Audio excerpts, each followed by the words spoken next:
Retomando a entrevista com o professor Norberto Salomão, tivemos um interpério aqui, mas já retomando.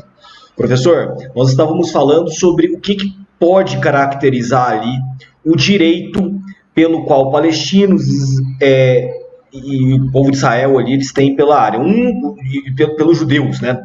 Uns é, é, já habitavam lá, mas a parte bíblica aí dos filhos de Abrão de retomarem aquele local, e aí a gente estava falando sobre isso. Isso. É isso mesmo. É porque assim, não é, Domingos? É o seguinte, o Abraão ele era casado biblicamente com Sara, mas dizem as escrituras que Sara não podia lhe dar filhos. Então Sara permitiu que Abraão mantivesse relações com uma serva de origem egípcia chamada Agar. E com Agar, Abraão teve um filho chamado Ismael. Porém, anos mais tarde, segundo as escrituras, Sara, aos 90 anos de idade, deu à luz a Isaac. Né? E o Isaac é filho da esposa legítima. Então, os judeus iam descendentes de Isaac. Já os árabes seriam descendentes de Ismael. Então, quando os judeus voltaram para a região, os judeus diziam, olha, nós temos direito à terra. Os árabes vão dizer, mas peraí, quem tem direito não é o primogênito? O primogênito é Ismael.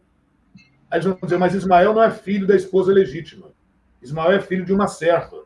Então ele não teria direitos. Então você viu que já tem um embate. Mas o que é interessante disso? É que ambos se consideram herdeiros daquela terra. Você pode ver que árabes e judeus, nos lugares do mundo, se dão bem, até se casam. Mas ali naquela região é que vai ser a disputa de toda essa questão. E como uma grande pelo mundo, e durante a Segunda Guerra Mundial, Deus, havia uma comoção mundial em relação com que a ONU reconhecesse em 14 de maio de 1948 o Estado de Israel. Por que não reconheceu o Estado palestino? Porque os próprios palestinos não se entendiam nesse sentido. Eles não tinham a perspectiva de criar um Estado. Segundo, os palestinos não reconheciam a legitimidade da presença dos judeus na região. Como é que alguém chega na sua casa e diz, olha, sai daí que isso aí é meu? Os árabes palestinos já estão há 1.200 anos. Bom, assim que Israel criou, assim que a ONU reconheceu a criação do Estado de Israel, imediatamente os árabes atacaram. Nós tivemos a primeira guerra árabe-israelense. E aí, no momento que você achar oportuno, a gente pode falar um pouquinho dessas guerras. Se você achou que tem alguma coisa que está aí em aberto, algum furo que ficou, vai me perguntando aí para a gente ir preenchendo. Se você deixar, Domingos, eu vou falando sozinho aqui até o amanhecer. Não, tá ótimo. O papo tá bacana, tá legal. Agora vamos retomar para os meandros atuais. Essa crise, esse novo episódio, como a gente falou, que começou na segunda-feira, ele se dá por algum motivo específico para a gente entender como que palestinos e israelenses voltam a se degladiar agora, a partir de segunda-feira. Desde segunda-feira, se a gente for agora são, no momento que a gente está gravando essa entrevista, são quase 4 horas da tarde, qualquer portal de notícia vai dar alguma atualização sobre isso, os números das mortes, enquanto a gente fala, já deve ter até subido, enfim, essa crise que a gente está vivendo. Ok. Bom, para variar, nós vamos ter que voltar um pouquinho, né? Quando a ONU reconheceu o Estado de Israel, reconheceu que 47% daquele território era território israelense. O restante, que está na área da Cisjordânia, que está ali mais ao norte de Israel, e a faixa de Gaza, que está ao sul de Israel, que essas áreas seriam áreas de domínio palestino, das tribos palestinas, mesmo não organizando ali um Estado independente. E a região de Jerusalém ficaria como uma área de proteção internacional. Só que aí, como eu te falei, a gente teve uma primeira guerra árabe-israelense, os árabes perderam, Israel aproveitou para avançar um pouquinho mais no território. Isso foi em 1948, 49. Depois nós tivemos uma segunda guerra árabe-israelense, que foi a Guerra do Canal de Suez, em 1956. Israel se aproveitou para avançar um pouquinho mais, inclusive dominando ali a península do Sinai. E aí, Domingos e todos aqueles que nos acompanham, nós tivemos a terceira guerra árabe-israelense em 1967. E essa terceira guerra árabe-israelense é crucial, porque nessa terceira guerra árabe-israelense foi o momento que Israel avançou mais nos territórios. Dominou as colinas de Golã da Síria, anexou definitivamente a Cisjordânia e a faixa de Gaza, e anexou tanto a parte ocidental quanto a parte oriental de Jerusalém, que deveria ficar como área de proteção internacional. E a partir dali, os governos israelenses foram estimulando a construção de assentamentos judaicos na região, que é habitada. E agora, mais recentemente, o que acontece? Você tem um bairro ali na região chamado Sheikh Jarrah, que judeus entraram na justiça para despejar árabes que vivem na região. Isso foi parar, inclusive, na Suprema Corte de Israel, e eles deram direito aos judeus. Então, essa área está para ser despejada. Isso já gerou um clima de tensão na região. E agora, nesse mês, os árabes comemoram o seu Ramadã, que é um dos meses sagrados do islamismo, em que eles fazem jejum durante o dia, só se alimentam depois que o sol se põe. E ali na esplanada da mesquita, eles fazem as suas orações. Como o governo de Israel atualmente é um governo de direita, e esse governo de direita é contra qualquer acordo com palestinos, o que aconteceu? O governo do Benjamin Netanyahu colocou soldados que dificultavam a passagem dos árabes para fazer a sua oração na esplanada da mesquita, principalmente ali no portão de Damasco, que é a entrada para essa esplanada. Então, eles já começaram a ocorrer conflitos. Não bastasse, a juventude direitista israelense comemora nessa data o Dia da Bandeira e fazem a Marcha da Vitória. O que é a Marcha da Vitória? Relembrando a vitória dos israelenses na Guerra dos 6 Dias, nessa guerra lá de 1967, em que eles ampliaram em muito o seu território. E essa marcha foi vista como provocação pelos árabes justamente no momento que eles estavam encerrando o seu mês sagrado do Ramadã. Aí começaram conflitos, a polícia israelense vem com tudo, com grande turbulência, para variar. O pessoal do sul de Israel, que está lá na faixa de Gaza, que é da ala radical palestina, que é o Hamas, começou a lançar foguetes. Imediatamente Israel atacou com seus F-16, com a Força Aérea Israelense, atacando inclusive o prédio de 2 andares, que fica na faixa de Gaza, na cidade de Gaza, onde é a sede do Hamas. Nova história. Nova história. Pequenininho. Não só essa questão, como questões históricas das quais eu já falei. Acho que fui claro, ou pelo menos tentei ser o máximo claro nessa complexidade de questões. Tem mais coisa complexa. À medida que você for me perguntando aqui, se você não for, eu vou falando. Já que você mencionou do Hamas agora, eu ia fazer essa pergunta, mas já vamos emendar, né? E assim, o Hamas, então, é uma resposta. O Hamas, a gente vê ele sendo caracterizado aí, pejorativamente ou não, como organização terrorista, certo? Mas, na realidade, é um grupo ali que responde. É um grupo ali de palestinos que eles se organizam para responder esses ataques. Como que o Hamas se organiza de uma maneira bem didática para a gente entender? Beleza, bom, vamos tentar isso. De novo, toda pergunta que você me fizer, eu vou ter que fazer um retorno, porque senão não é possível entender. Esse é o grande problema dessa questão. É que as pessoas querem entender e hoje não dá para entender. Hoje dá para você se informar, mas não dá para você ter uma ideia clara do que exatamente acontece. Porque a gente está vivendo tudo, né? A história está sendo construída, a gente está vendo a história ser construída.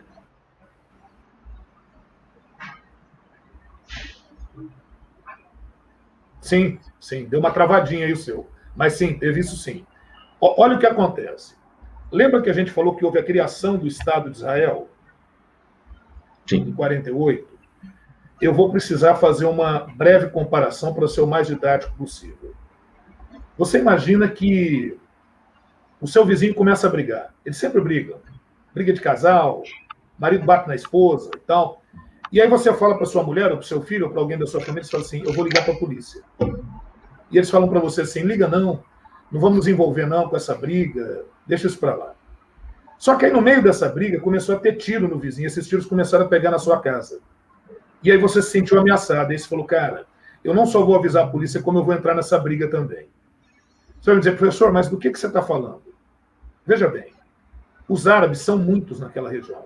Então você tem árabe libanês, você tem árabe sírio, você tem árabe saudita, você tem árabe iemenita, você tem o árabe da Jordânia, que estão nos países ali próximos. Você tem árabe egípcio.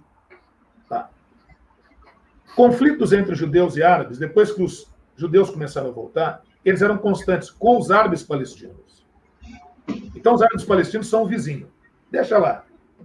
Só que, quando a ONU reconheceu o Estado de Israel,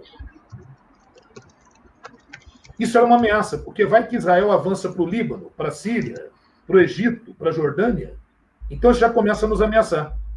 Então o Egito, na figura do presidente Gamal Abdel Nasser, consolidou um negócio chamado Liga Árabe. Isso vai dar origem ao que a gente chama de conflito árabe-israelense. Então vamos entender. O conflito árabe-israelense começa quando a ONU reconhece o Estado de Israel. Isso leva países árabes vizinhos a atacar Israel. Inclusive o lema deles era, vamos jogar os israelenses ao mar. Essa era a ideia. Dentro desse conflito árabe-israelense tem a questão palestina, que é a questão localizada entre árabes palestinos e judeus. Foi claro que eu falei, ficou tranquilo isso? Até agora tá tranquilo. Os palestinos, eles não tinham muitos recursos econômicos. E quem não tem muito recurso econômico vai ter que agir por meio de guerrilhas e atos de terrorismo. E assim nasce um grupo muito forte lá, chamado OLP, Organização para a Libertação da Palestina, surge nos anos 60. Dentro da OLP havia vários grupos, mas um grupo vai se destacar. Esse grupo chama-se Al-Fatah, ou simplesmente Fatah. Esse grupo sempre conduziu uma luta terrorista até os anos 80. Nos anos 80, quando houve a intifada significa movimento das pedras, porque como eu não tenho armas assim, eu vou agir com pedras e tudo, é o que os palestinos fizeram. E muitas vezes fizeram isso também para passar ao mundo uma imagem de povo que está muito inferiorizado, uma luta de Davi contra Golias. O Yasser Arafat, que era o líder da OLP e líder do grupo Al-Fatah, dentro da OLP, começou a negociar acordos. Começou a partir para uma linha muito mais diplomática do que aquela velha linha de luta armada. Acontece que dentro do grupo da OLP, uma ala radical não concordou com isso. Essa ala radical é o Hamas. Então, enquanto o Fatah buscou acordos, o Hamas sempre foi muito reticente, quando não contrário a esses acordos com Israel. Pois bem, em 1993, o presidente Bill Clinton firmou o primeiro acordo entre os palestinos e os israelenses. O acordo chama-se Tratado de Oslo-Washington. Esse Tratado de Oslo-Washington começou em 93, vai ser concluído em 95, entre o Yasser Arafat, da OLP dos palestinos, e o primeiro-ministro de Israel, Yitzhak Rabin, que era do Partido Trabalhista, que era de centro-esquerda em Israel. Por esse acordo, pela primeira vez, os palestinos reconheciam o Estado de Israel. O que o Hamas não gostou nada. A ala radical do Hamas não gostou disso. Por outro Era lado, meio contra acordos. Contra qualquer acordo. A terra é nossa, não titubeamos. Vamos...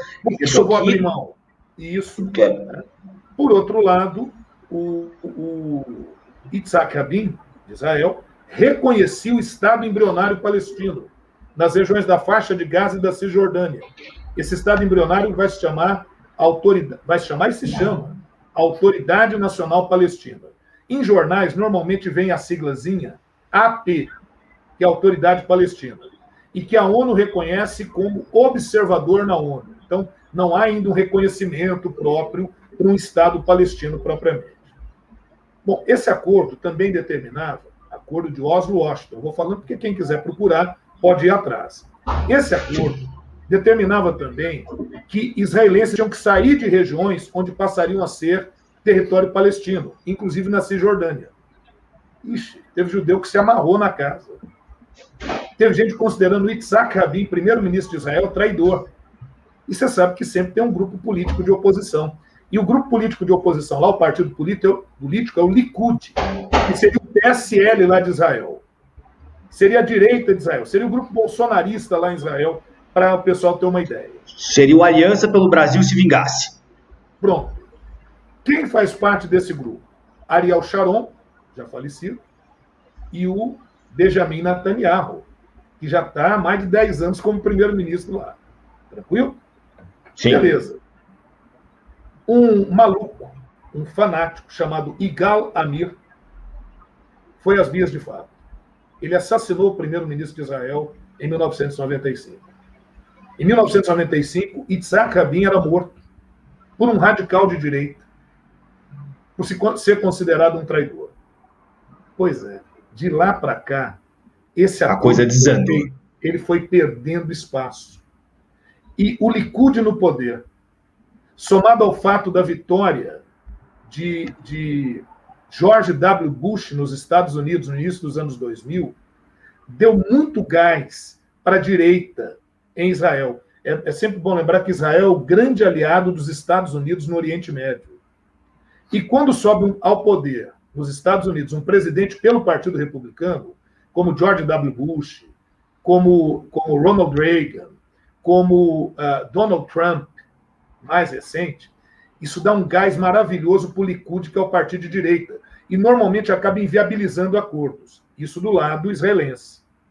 E quando isso se radicaliza do lado israelense, se radicaliza também do lado palestino, porque aí o Fatah, que é o grupo propenso a acordos, perde força diante do Hamas. Outra coisa. Como a partir de 95 formou-se um Estado embrionário palestino, a Autoridade Nacional Palestina, então é óbvio que teve eleição para presidente e para parlamento palestino, que existe lá. E aí olha o que acontece.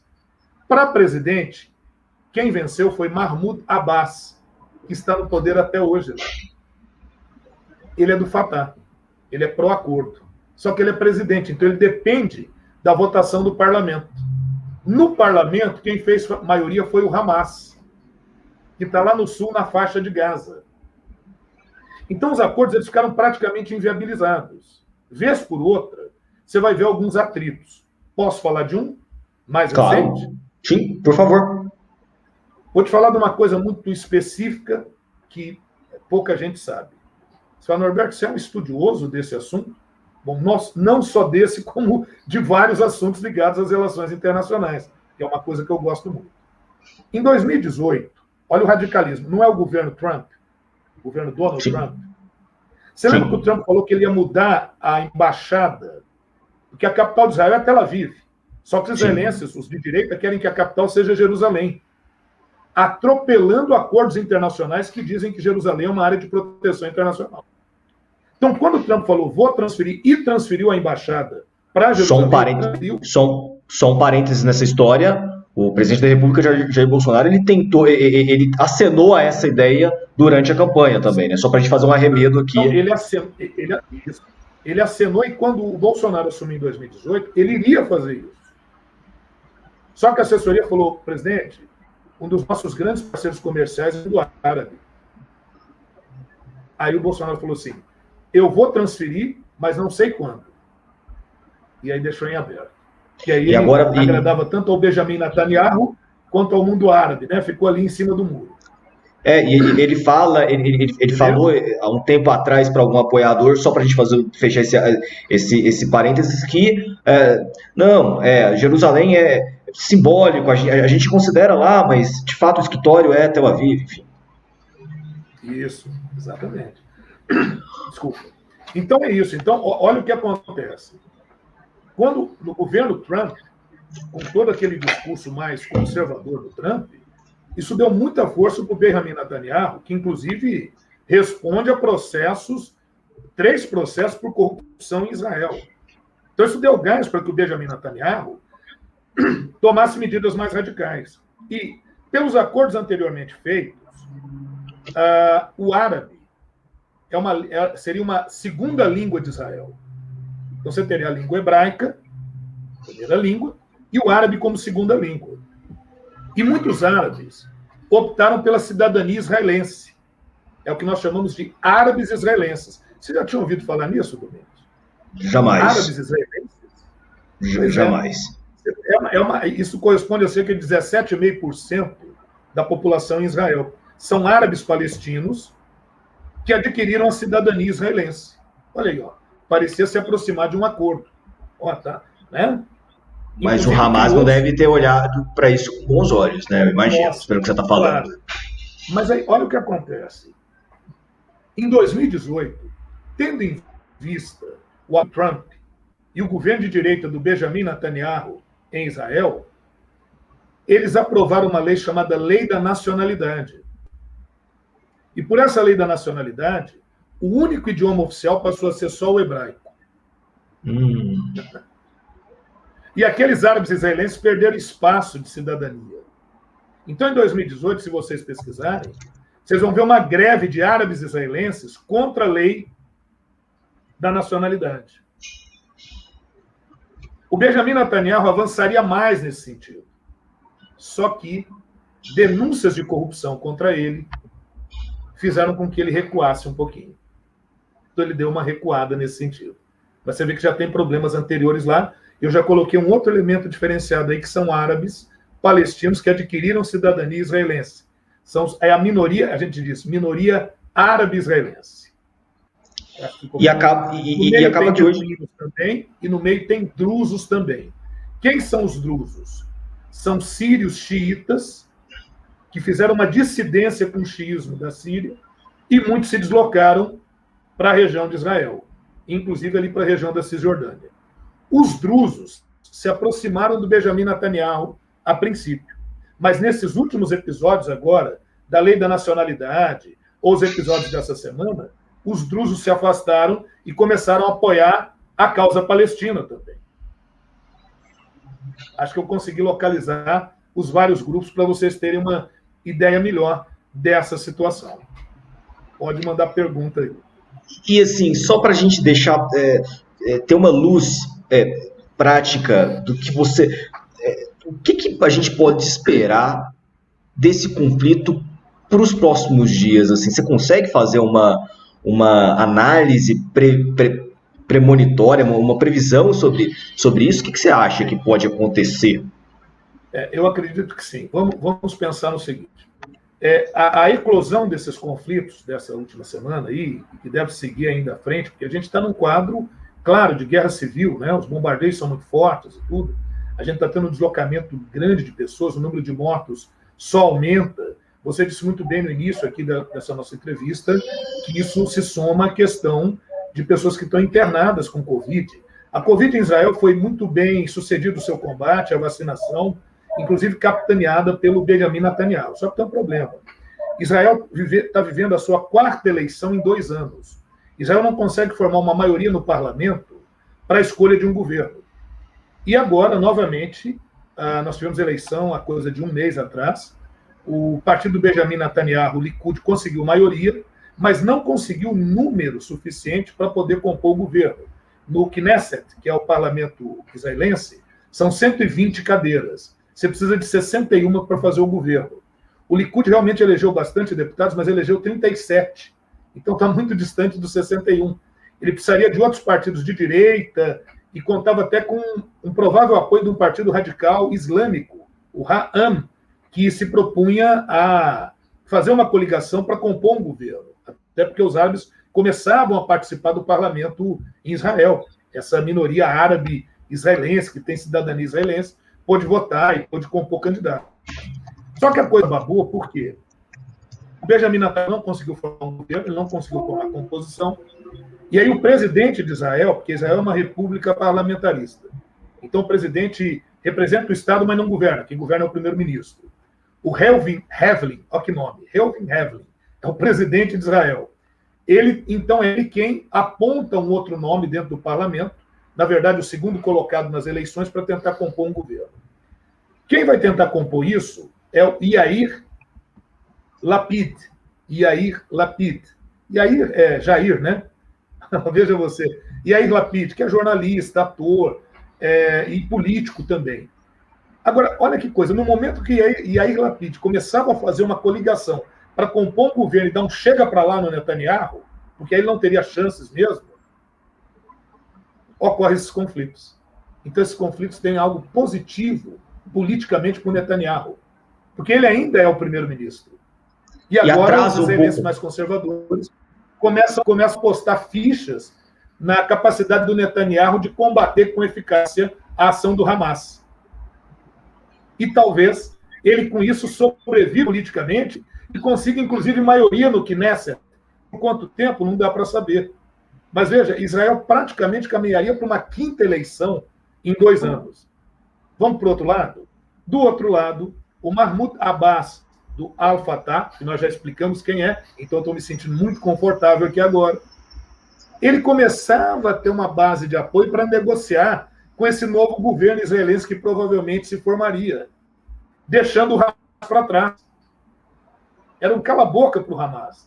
Só que esse conflito deu gás também para a proposta do Hamas, que é uma proposta radical. Então, os dois lados radicais estão apostando nesse conflito. Você diz, professor, o que eu posso prever para frente? O que eu posso prever para frente é que esse conflito tenderá a ter o seu momento, o seu pico, e logo ele vai se equilibrar como sempre foi na região. Por quê? Porque tem interferência internacional. Tem interferência da ONU, tem interferência da OTAN, tem interferência do Biden. Eles vão tentar apaziguar a coisa. Eu acho que entre mortos e feridos, tudo indica no primeiro momento que o Benjamin Netanyahu vai sobreviver politicamente. Pelo menos por algum tempo. Pelo menos pelos próximos meses. É o máximo que eu consigo fazer dentro dessa loucura, maneira de dizer, claro, dentro dessa complexidade. Só afirmar que o povo judeu é um povo espetacular, que o povo palestino é um povo espetacular, mas que, infelizmente, vivem dentro dessa briga de interesses políticos, militares, religiosos. E aí é lógico que em política é assim, né? Os atores políticos, eles se aproveitam, eles veem na crise, muitas vezes, uma oportunidade. E aí quem sofre é o povo. São crianças, né? Que a central elétrica, aeroporto, a escola, né? Eles avisam antes, por isso que não tem tantos mortos. Então eles já avisam que vão atacar. Né?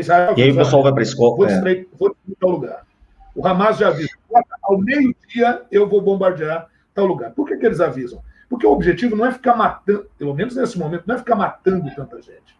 O objetivo é atingir alvos que são simbólicos, que são importantes. Então é um jogo de xadrez ali e a gente se atreve a tentar analisar um pouquinho desses lances aí. Né? É isso. O primeiro-ministro Benjamin Netanyahu, ele não consegue compor o parlamento por conta desses escândalos aí, desses casos de corrupção, é mais ou menos por conta disso. É aí que nasce o problema dele? Sim, também é em função desses escândalos, já está muito tempo no poder, então há um desgaste natural do próprio Likud. Você imagina, você fazer em 120 cadeiras, você fazer 37, é muito difícil. É uma coisa que a gente provavelmente vai observar nas eleições de 2022. Muita gente está apostando uma polarização Jair Bolsonaro-Lula. Sim, provavelmente seria isso. Não fosse a desastrosa condução em questão da saúde no Brasil e o fato de que você tem outros grupos da direita, como é o caso do Dória, em São Paulo, que provavelmente vai lançar candidatura. Então, quando você soma isso, você enfraquece uma determinada candidatura, ou um determinado partido não consegue uma hegemonia. Não sei se eu consegui fazer uma comparação adequada, mas eu trago um pouquinho para o Brasil para a gente ver isso. Né? Então, é óbvio que, você imagina, se o Dória fosse um aliado do Jair Bolsonaro, por exemplo, tendo desenvolvido a Coronavac e tal, né? E se o Jair Bolsonaro tivesse estrategicamente, mesmo contrariando seus princípios ideológicos e crenças e tudo, embarcado numa aliança com o Dória, e talvez até com o Witzel no Rio de Janeiro, certamente o Jair Bolsonaro estaria hoje numa posição um pouco diferente na política nacional. Né? Mas é isso, nem sempre dá para fazer aliança, principalmente quando você é de um partido de extrema, é um nicho político com o qual você tem que dialogar. E aí não dá para atrair essa base. Só que essa base é minoritária, né? E aí você perde o todo. Por isso que os partidos de centro levam as mensagens. A narrativa tem uma penetração maior. Então, só para você ter uma ideia, hoje lá em Israel você tem pelo menos 3 partidos de extrema-direita, de centro à extrema-direita em Israel. E aí o Likud não consegue fazer mais cadeiras do que 37. Ou 40. E só para a gente concluir, o sistema político lá são quantos? Você disse que são 3 partidos de extrema direita. Quantos partidos concorrem às eleições? Sim. No total? Então, aí você vai ter de 8 a partidos que partidos a essas. Né? O Yamina, por exemplo, que é do Yair Lapid, ele fez 17 cadeiras, se eu não me engano, ficou em segundo lugar. Quer dizer, é um número bom, é um número interessante. Né? E ele é de centro, ele já é mais de centro. O Yair, pelo que você me falou, pelas credenciais dele, é um político meio que outsider, assim, um ator, né? Ele deve ter seria uma figura meio que... a ideia é que, mas ele já está na política há muito tempo. Não dá mais para chamar ele, por exemplo, porque no Brasil a gente viu o Danilo Gentili, né? Você faz essa ideia. Sim. Não, eu acho que talvez ele estivesse... vamos pegar aqui alguém que está nesse campo e acabou entrando na política, jornalista, ele tem eu diria que está mais para o Dória. O Gabeira. Ele lembraria um pouco do Dória, né? O Gabeira. Apresentador de programa, mas é um cara que tem uma história política. Ele não isso, o Gabeira. Ele não é um cara que cai de paraquedas. O pai dele foi ministro. Né? Então ele esqueci o primeiro nome do pai dele. Não sei se é Michel Lapid, eu não me lembro agora, mas é uma coisa assim, ministro já. Filho de intelectual, não é uma coisa assim, mas o cenário partidário político em Israel mudou muito. Você vê que o Partido Trabalhista, eu nem falei dele, o PT, lá, a centro-esquerda em Israel, perdeu muito espaço depois daqueles acordos que reconheceu o Estado embrionário palestino. A direita ganhou grande força, como eu disse, muito alinhavado com o que foi acontecendo também na política estadunidense, com a eleição de alguns presidentes do Partido Republicano com um discurso muito mais radical, muito mais extremado. Né? Então, esse alinhamento você vai ter muito mais partido de centro-direita. Esse alinhamento norte-americano deve deixar algumas pessoas mais tradicionalistas possessas, né? Você diz do lado israelense? Isso, não, do lado palestino. Sim, do lado palestino, sim, e do mundo árabe como um todo. Esse é um grande problema que os presidentes estadunidenses, eu prefiro dizer estadunidenses do que norte-americanos, né? Essa classificação, sim. Mas poderia ser também norte-americano, enfim. Mas essa é a grande dificuldade, esse é um dos desafios do Biden. Como é que você dialoga ao mesmo tempo com o seu grande aliado, que é Israel, e com os árabes? Só que os árabes também não são tão unidos. Por exemplo, a Arábia Saudita recentemente fez acordos com Israel. Entendeu? Então, tá vendo? Aí daria outra entrevista nossa aqui. Ixi, dá para a gente fazer viagem, né? Falando disso. Dá para a gente fazer uma rodada de entrevistas toda semana só para conversar sobre política árabe, política do Oriente Médio, enfim, geopolítica. E eu já vou aproveitando essa deixa para agradecer o senhor aí, essa entrevista, quase 1 hora que nós ficamos conversando aqui, vou ter trabalho para decupar ela e tirar os pontos altos, mas foi muito boa. Obrigado. Que bom, legal. Olha, eu acho assim, Domingos, se você teve um entendimento claro de tudo que eu falei, isso é um bom sinal, né? É sinal que, desculpa, é sinal que todos aqueles que nos acompanham e que podem ver isso, foi assim da forma mais possível e fazendo as remissões que eu acho fundamentais para que a gente tenha um entendimento um pouco melhor. Não vou nem falar claro, mas um pouco melhor do que... Claro. Obrigado, professor. Eu agradeço novamente e com certeza A gente vai ter outras conversas sobre diplomacia, geopolítica, sobre o Brasil também. A gente está vivendo um período tanto quanto que a gente está tendo uma certa dificuldade até para analisar e entender o que a gente está vivendo, né? E vai ser um prazer conversar novamente com o senhor em outras oportunidades. Final do ano tem a Copa das Nações Árabes, né? Sim. Final do ano, para quem gosta de futebol, tem a Copa das Nações Árabes, né? Que era chamada de Copa das Nações Palestinas, algo. Tinha esse nome, né? Não sei se tinha esse nome. Copa da Palestina de Seleções. Você aqui. Muito obrigado, muito honrado. Estou à disposição de vocês. Um abraço para o Altair. E estamos aí, estamos juntos. Vai nos acompanhando aí por aí, que a gente também está produzindo coisa por aí. Tá? Forte abraço. Até mais.